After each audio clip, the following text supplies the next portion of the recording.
देखिए, पश्चिम बंगाल की सरकार थेथर सरकार हो चुकी है। थेथर होता है ना, उसको कितना भी समझा लीजिए, उसको कितना भी मार लीजिए, उसको डांट लीजिए, उसको कोई असर नहीं पड़ेगा। सुप्रीम कोर्ट ने जब इसे रिजेक्ट किया है तो मैं उम्मीद करता हूँ कि एनआईए जांच करेगा और खुल के इसकी तह में जाएगा कि खेल क्या चल रहा है। देखिए, पश्चिम बंगाल की सरकार थेथर सरकार हो चुकी है। थेथर होता है ना, उसको कितना भी समझा लीजिए, उसको कितना भी मार लीजिए, उसको डांट लीजिए, उसको कोई असर नहीं पड़ेगा। तो पश्चिम बंगाल की सरकार थेथर की पेड़ हो गई है। शर्म आनी चाहिए कि राज्य का हाई कोर्ट आपको वार्निंग पे वार्निंग दे रहा है, आपके खिलाफ जांच बैठा रहा है। अपने आप को सही करने की जगह आप सुप्रीम कोर्ट में जा रहे हैं, वहाँ से भी आप रिजेक्ट हो जा रहे हैं, तब भी आप सुधरने का नाम नहीं ले रहे हैं। रामनवमी जुलूस पे जिस तरह से हिंदुओं पे हमले किए गए थे, ये साफ दिखाता है कि तुष्टीकरण की किस राह पे ममता बनर्जी बढ़ चुकी हैं और पश्चिम बंगाल को मिनी पाकिस्तान बनाने की तैयारी कर रही हैं। इलीगल रोहिंग्याज, बांग्लादेशी, सबको बसा बसा के वोट बैंक की पॉलिटिक्स की जा रही है। अभी आधार कार्ड और पैन कार्ड का जब मिलान हो रहा था तो 1 करोड़ से ऊपर फर्जी लोग निकले हैं। ये कौन है? ये वोट बैंक हैं उनके, जिसको चुनाव के वक्त इस्तेमाल किया जाता है।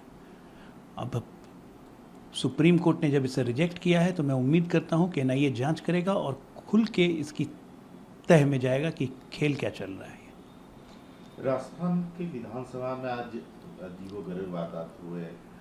कांग्रेस से निष्कासित पूर्व मंत्री गोरा को उन्होंने लाल डायरी दिखाई, इसको लेकर के सवाल खड़ा किया है गवर्नमेंट सिंह शेखावत ने। उन्होंने कहा है कि मैं राजस्थान के मुख्यमंत्री अशोक गहलोत से पूछना चाहता हूं कि यह लाल डायरी क्या है, इसे लेकर सरकार में बेचैनी क्यों है।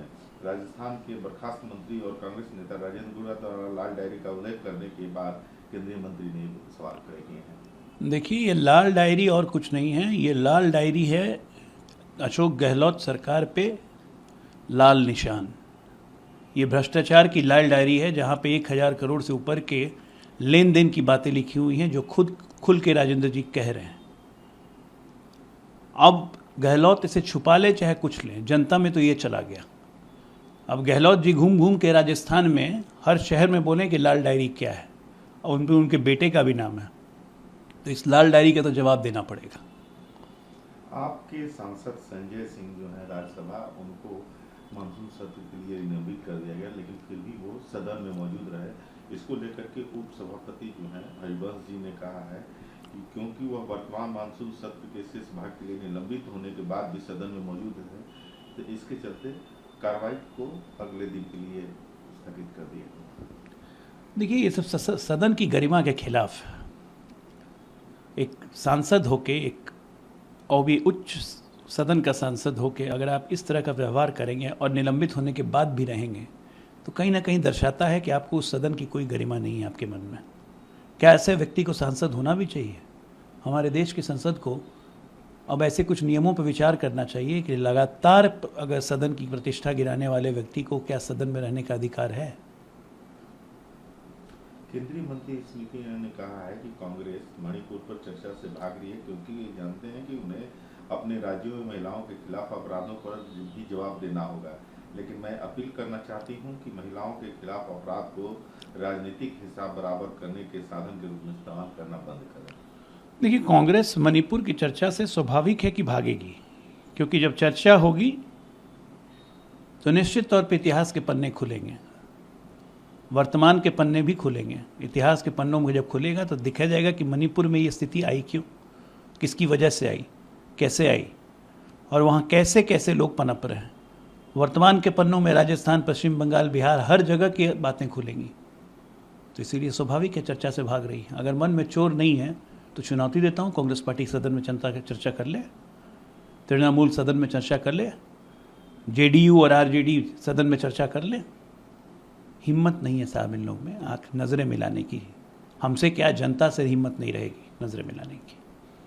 झारखंड के राज्यपाल ने एक बड़ी बात कह दी है। उन्होंने कहा है कि झारखंड में बढ़ रहे बांग्लादेशी लोगों की घुसपैठ के मामले में यह बहुत खतरनाक है, क्योंकि विदेशियों की घुसपैठ आदिवासी लोगों को पूरी जीवनशैली को बदल देगी, खासकर जब वे आदिवासी महिलाओं से शादी कर रहे हैं, तो यह चिंताजनक है। हमें इसे लेकर बहुत सतर्क रहना होगा। मैंने इस मुद्दे को लेकर सीएम और सीएस मुख्य सचिव से बात की। देखिए, झारखंड को भी पश्चिम बंगाल की राह पे ले जाने की तैयारी हो रही है, यानी डेमोग्राफी चेंज करने की। वहाँ विदेशी घुसपैठिए जो फिर बांग्लादेशी या रोहिंग्या हैं, वहाँ घुस के आदिवासियों के साथ शादियाँ बना रहे हैं। और ये एक स्लो कैंपेन है, एक स्लो पॉइजन की तरह, जो धीरे धीरे इंजेक्ट किया जा रहा है झारखंड और पश्चिम बंगाल में।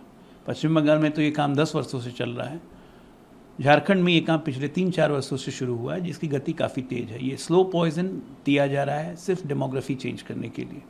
ये देश की आंतरिक सुरक्षा पे खतरा है।